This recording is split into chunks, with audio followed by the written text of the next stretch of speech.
Já estamos de volta com o seu programa Estilo de Vida, falando tudo a respeito da musculação feminina. E professor, nós já temos perguntas dos nossos telespectadores através do nosso WhatsApp, pena que não se identificou.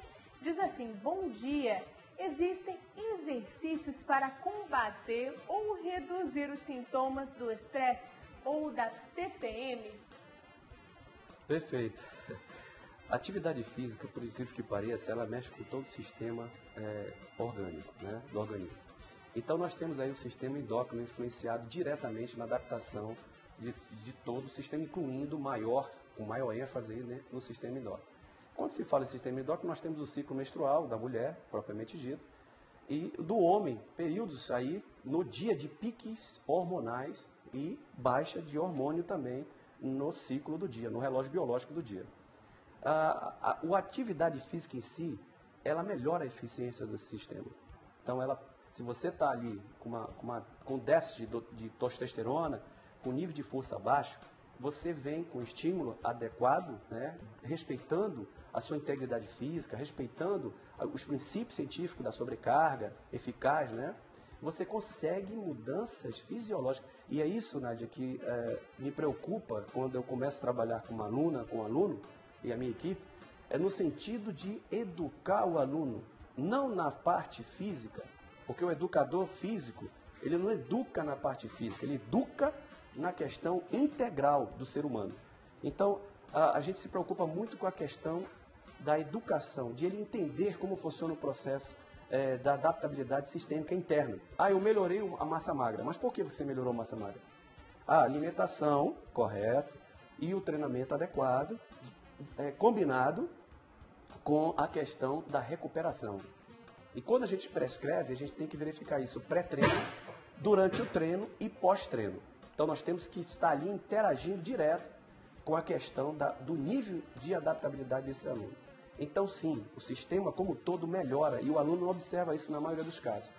O foco dele está em cima daquela vontade de ter um braço maior no homem, o braço, o peito, o tórax bem desenvolvido, às vezes com deficiência em membros inferiores, né, que é aqueles marombeiros que começam a desenvolver excessivamente em cima, e a mulher que, por incrível que pareça, não quer braço, não quer desenvolver o braço, que quer ficar desproporcional com o glúteo excessivo e que provoca mecânicas no próprio andar errado, né? E aí começa a questão da corrida, do estímulo aeróbio envolvente aí no processo, com lesões subsequentes. Bom, professor, a gente tem perguntas dos nossos telespectadores também da rua, feitas aqui pela nossa equipe de reportagem da capital amazonense. Produção, vamos colocar a nossa primeira pergunta no ar. Meu nome é Blasio Júnior, eu queria saber se proteína depois de malhar ajuda no aumento do ganho da massa muscular?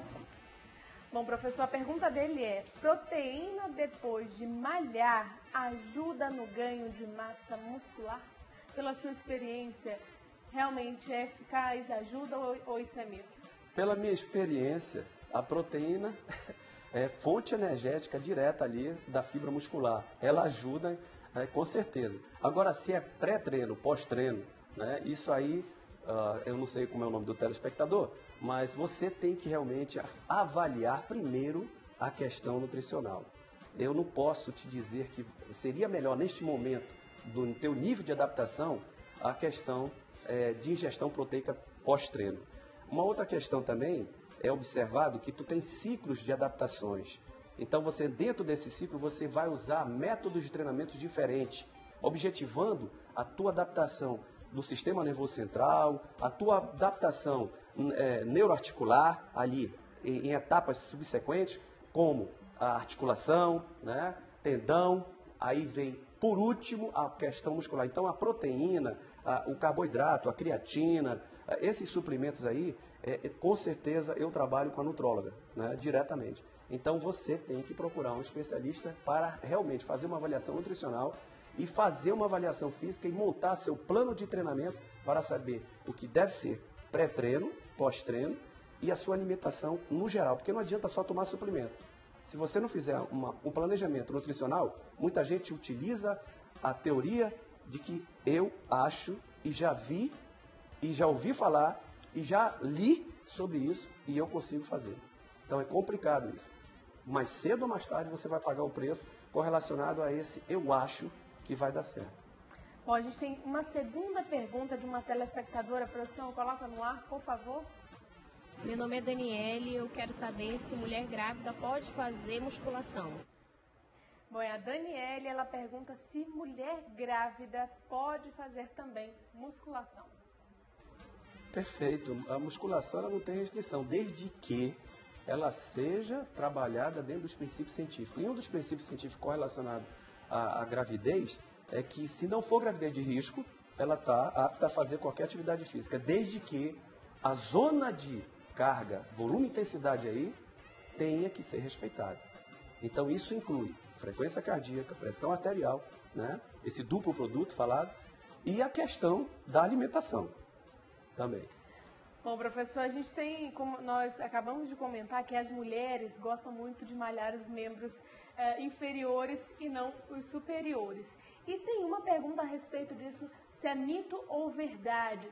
É verdade que a musculação nessa região superior, principalmente nos seios, no tórax, ela afasta os seios e diminui o tamanho também? Não, Nádia, realmente esses mitos são ali vivenciados, né, e constatados no dia a dia.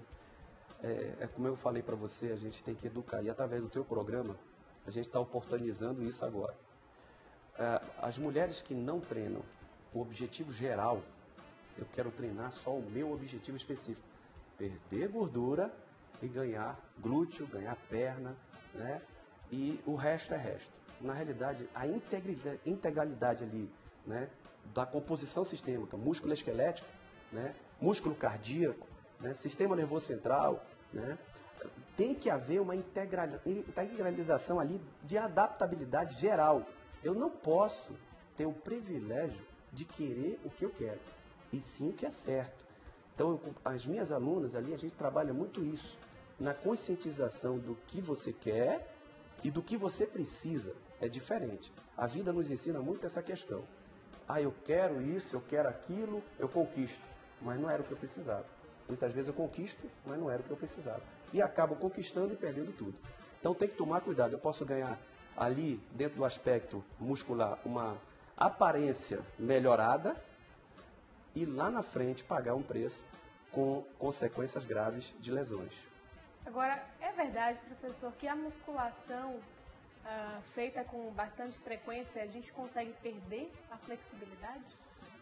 Muito bem colocado. A flexibilidade é uma das adaptabilidades mais importantes no sistema muscular, musculoesquelético. Como eu falei para você, existe uma hierarquia de adaptação, né, e que tem que ser respeitada. Primeiro, deve-se respeitar a parte articular, da cápsula articular e tendão.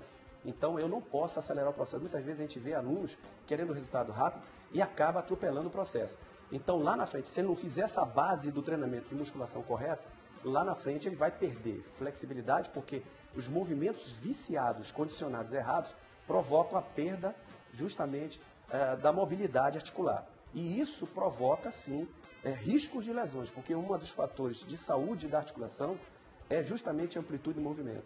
Então, se eu perco a amplitude de movimento durante exercícios errados, exercícios encurtados aí, de forma incorreta, eu vou perder saúde articular.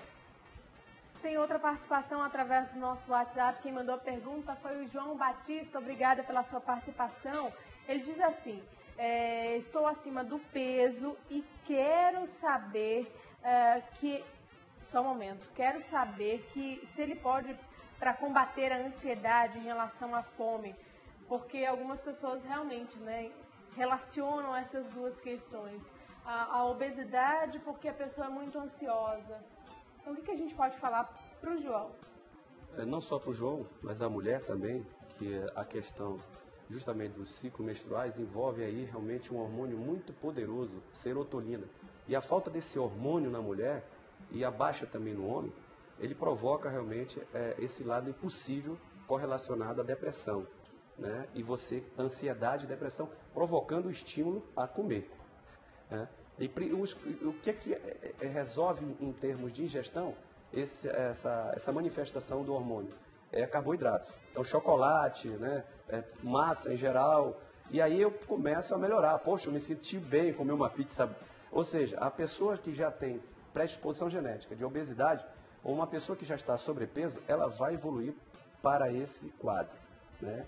Cada vez mais por essa manifestação hormonal. E no homem, nós temos a virilidade aí ligada com outros hormônios que também envolvem depressões e falta de adaptabilidade em relação a controle alimentar. Professor, a gente tem uma outra pergunta das ruas e quem faz agora é o Vitor. Meu nome é Vitor Laureiro e eu queria saber a seguinte pergunta. O músculo vira gordura quando o atleta para de treinar? É verdade que quando a pessoa, seja atleta ou não, que faz atividade física para ter uma melhor qualidade de vida, para de malhar, perde massa e que essa massa vira gordura? Não, na realidade, aí você entrou na questão da composição corporal. Então nós temos vários componentes corporais, incluindo massa magra, massa gorda, densidade óssea, a questão líquida no processo. Então aí eu entro nos componentes corporais e um não transforma o outro, né? E sim complementa e ele equilibra o sistema. Então, perda de massa gorda, né, não está caracterizada em transformar músculo. E ganho de massa magra não também, consequentemente, não o inverso. O que acontece fisiologicamente é que você tem estágios de hipertrofia, né? Hipertrofia aguda e, subsequente, hipertrofia crônica. O que é essa hipertrofia? Hipertrofia aguda é aquela hipertrofia do cara que vai sair à noite e ele malha às 6 horas da tarde ali e ele causa edema na fibra. Então ele excita a fibra e há um edema, ou seja, há uma retenção líquida intracelular, né? E aí o cara fica ali anabolizado naquele momento, né? Com características de edema na fibra. E ele sai à noite, ainda consegue manter, e quando chega a um certo momento, ele seca a fibra, justamente. Aquele líquido retido na célula, ele passa a ser extracelular e aí ele volta ao estado normal. Com o tempo de adaptabilidade, isso vira crônico. Então ele aumenta a seção da fibra e aumenta, consequentemente, a massa magra. Mas não existe isso. E quando você para de treinar, você tende sim a regredir em todo o sistema. E é por isso que muita gente investe na qualidade de vida mensalmente. Quando a gente planeja anualmente. É ilusão você investir mensalmente. E o melhor investimento a nível de medicina, né, de saúde, é você investir no que é certo ali, prevenção. Então a atividade física está dentro desse parâmetro. Então a medicina esportiva é muito clara em relação a isso. A gente tem que investir de forma planejada para o ciclo do ano, não para o ciclo trimestral, mensal, e que aí você não tem resultados. Ao contrário, você causa assim, a interferência ali motivacional. Então, quando você para voltar, minha nossa, não tenho tempo. A questão maior da justificativa é tempo, né? E o tempo quem faz é o ser humano. E a administração de tempo, eu sou formado em administração de empresas e sei administrar tempo. Quem tiver problema de administração de tempo, fale comigo, que eu também planejo administração de tempo. É um pacote completo, na verdade, né, professor? Agora a gente tem uma última pergunta que é do Fagner. Produção, coloca pra gente, por favor. Meu nome é Fagner Lima Leocádio. Eu queria saber se o treino de aeróbica emagrece mais do que a musculação? Bom, o Fagner perguntou pra gente a respeito das atividades aeróbicas, do treino aeróbico. Se ele emagrece mais do que a musculação, isso é verdade? Isso aí também é um mito, né? É um mito muito bem observado no dia a dia. A relação de perda calórica durante uma sessão de treinamento está correlacionada ao volume e intensidade do estímulo do exercício. Então, se eu der um estímulo ali de 80% de carga em cima do anaeróbio, e se der o mesmo estímulo de carga de 80% no estímulo aeróbio, que é corrida ou qualquer atividade cíclica, eu vou causar a mesma perda de caloria. Então não tem nada a ver isso aí. Isso é depender do estímulo que vai ser aplicado. Agora, uma coisa que eu ouvi muito na academia é que sem dor a gente não consegue resultado. Isso é verdade também? No pain, no gain, né? Na realidade, o estágio da dor ela é necessário. Não sei se tu já leu sobre isso. Nós nascemos com dor e morremos com dor. né, no sistema. Só que nós temos hormônios aí, adaptativos, né, que conseguem ali camuflar ou você não sente essa dor do dia a dia. Né? Então, eu estou aqui com o sistema ali defendendo e melhorando o sistema com o nível de dor. Quando você dá o estímulo, né, você causa quebra de homeostase. O que é quebra de homeostase? Quebra do nível de adaptação que você está. Se você é sedentário, você tem um nível de adaptação, né, de aptidão física e de adaptação física. E aí você, quando começa a dar as cargas, você começa a causar novas adaptações. Quando acontece isso, você agride um pouco ali na questão desde que seja moderado, controlado, você agride um pouco ali o sistema. Quando é errado, você tem uma causa e efeito muito pior.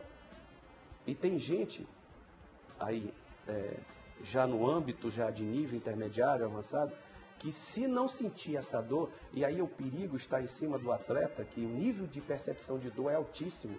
Então, atleta, só para você ter ideia, eu já tive experiências de treinamento com atleta infartando durante o treino, sem parar de treinar.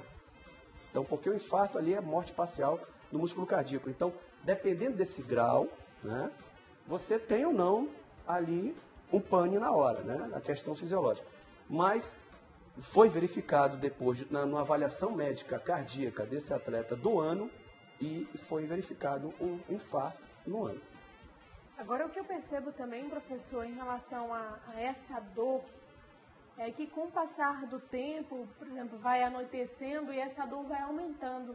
Se eu treinei ontem à noite, de manhã eu consigo sentir essa dor, mas não incomoda tanto. Com o passar do tempo, ou seja, vai se aproximando do horário do treino, essa dor aumenta. Isso tem alguma relação? Isso acontece com todas as pessoas ou só comigo mesmo? Não, Nádia, tu deves fazer uma avaliação mais detalhada para verificar esse nível de dor. Né? Porque a ideia da adaptabilidade, o princípio da adaptabilidade é você adaptar ali o sistema com um grau de dor suportável, né? E que justamente com alimentação, com repouso, recuperação, você venha recuperar o suficiente para novos estágios adaptativos, com estímulo de carga. Então eu aconselho você realmente a gente verificar um pouco mais, aprofundar mais essa relação de dor. Só para te ter uma ideia, eu já tive alunos que houve um caso interessante sobre a questão de dor no membro inferior. E aí eu regredi a carga, né, readaptei o aluno e o aluno continuou com dor muscular. Quando eu pedi realmente uma verificação, ele estava com déficit de mineral, né? E aí tem que ver realmente a composição nutricional tua, né? E o teu déficit ali de equilíbrio nutricional, sistêmico, bioquímico, para que nós tenhamos ali uma eficiência no resultado sem dor excessiva. Agora, professor, a perda de gordura na mulher, ela acontece de que forma? Localizada ou generalizada? Bom, também é outro mito, né? A gente pensa que eu vou fazer 1000 abdominais, vou perder linha de cintura. Na realidade, a composição é geral e é sistêmica. Aonde tiver mais proporção de gordura localizada, com certeza vai haver uma perda maior. Mas essa perda só acontece não só com a RML, resistência muscular localizada, mas com a alimentação adequada, com os dois sistemas ali trabalhando numa carga ideal, como o sistema aeróbio e anaeróbio, que são duas fontes energéticas diferentes e que está relacionada ao tempo de estímulo, né?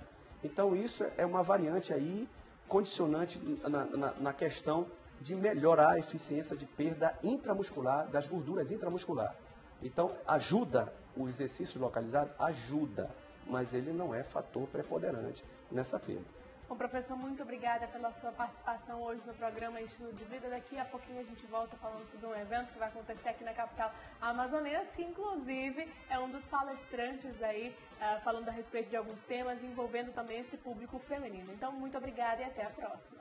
Eu que agradeço aí, espero outra oportunidade aí, e aos telespectadores eu aconselho, né, dentro da cientificidade, muito cuidado com o treinamento aí do que eu acho que devo fazer, ou de especialistas aí fora do contexto indicando situações adversas. Muito obrigada mais uma vez pela dica e até a próxima. E para você de casa, não saia daí, porque daqui a pouquinho nós vamos falar sobre o Simpósio Brasileiro de Personal Training. Quem pode participar, que dia será realizado, isso e muito mais a gente responde daqui a pouquinho. Até lá!